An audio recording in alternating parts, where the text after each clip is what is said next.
טוב, אז אני קורן והיא שחר, ואנחנו עושות עבודה בספורט מותאם. בחרנו להשתמד באמת בכדורסל לילדים מיוחדים שעם לקות ראייה. וקורן תתחיל. אוקיי, אז בחרנו להתמקד בכדורסל, כי זה אחד מענפי הספורט הכי מוכרים ואהובים גם אצל התלמידים.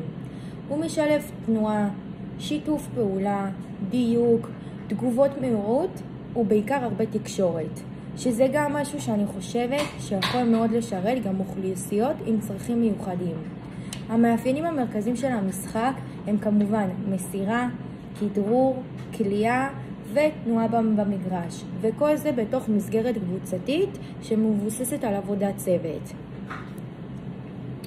שקופית מספר 2. אוכלוסיות יעד, תלמידים עם לקות ראייה.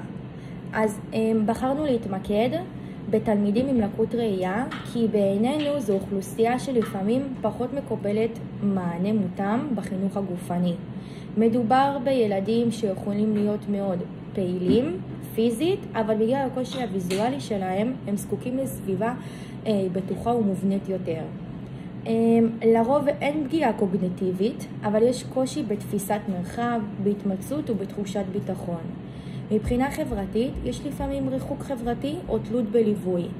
לכן חשוב לתת להם הזדמנות להיות חלק פעיל בקבוצה ולחזק את הביטחון והעצמאות שלהם דרך פעילות גופנית. שקופית מספר 3, התאמות לכדורסל.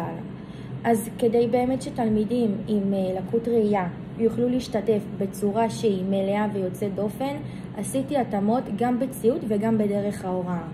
אז השתמשתי בכדורים פעמונים כדי שיקשיבו ולא רק יראו.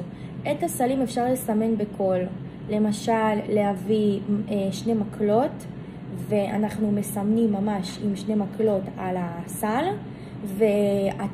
והתלמידים עם לקות ראייה הם שומעים את זה, לאיפה זה מתקרב. הם שומעים גם הרבה יותר טוב, אמנם הם לא רואים אבל הם שומעים, ואז הם באמת קולים את זה ומגיעים למטרה. אוקיי, אז על זה דיברנו. אוקיי, את המגרש תיחמתי באמצעות חבלים שהם יכולים לחוש ברגליים או במקל, וגם כמובן שיניתי את הדרך שבה אני מלמדת. אני הרבה מדברת יותר, מתארת כל תרגיל, ומשתמשת במגע פיזי או דימויים פשוטים. ההתאמות האלה מאפשרות להם להרגיש ביטחון, להשתתף וליהנות באמת מהמשחק. שקופית מספר 4. שחר תמשיכי.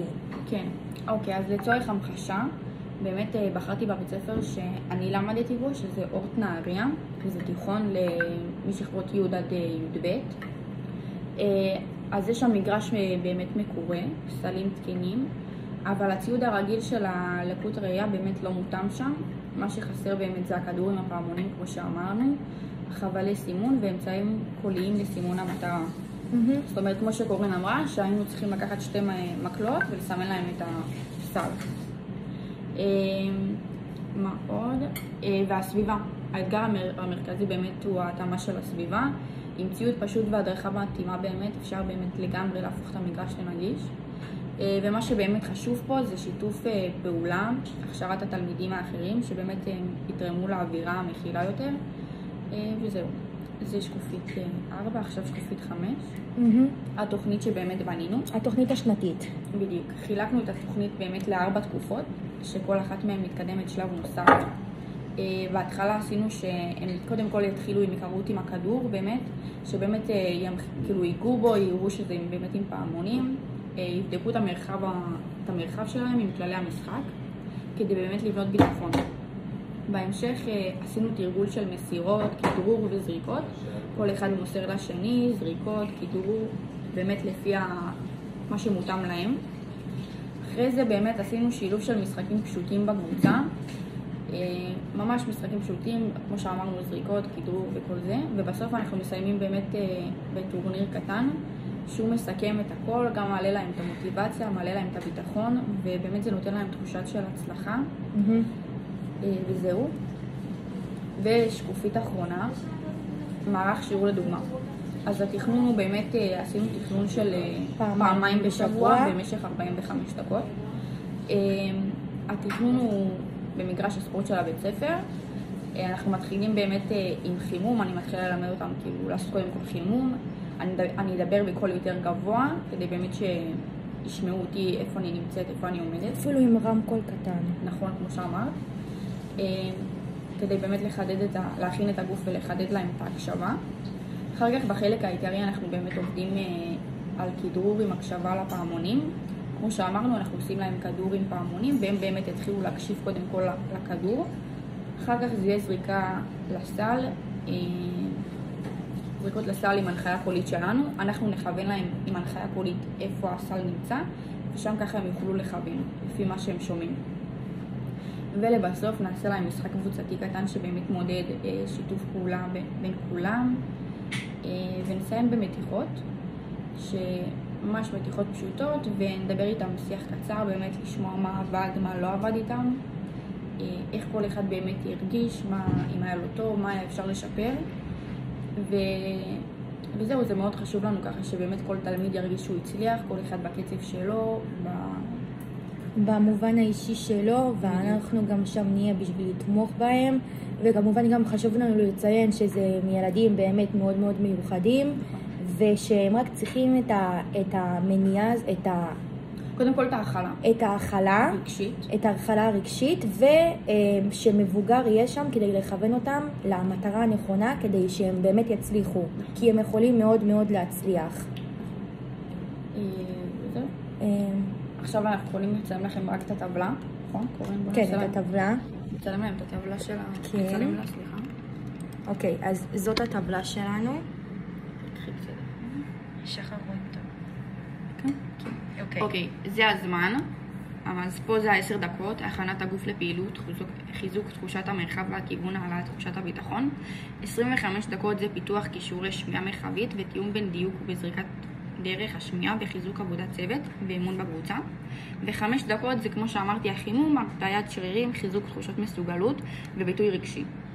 אז פה זה תיאור הפעילות. באמת בהתחלה זה להשתמש עם כדור עם פעמונים, כמו שאמרנו, להסביר בעל פה כל שלב בפעילות, לתחם את המגרש, כמו שאמרנו, באמצעות חבלים או בצורות מוחשיות, כי באמת לוודא שכל תלמיד מבין את ההנחיות.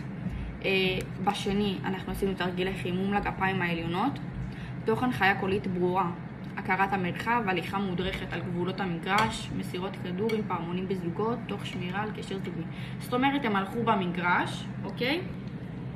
מה את עושה? תמשיכי. אפשר לזה? כן, תמשיכי. יופי.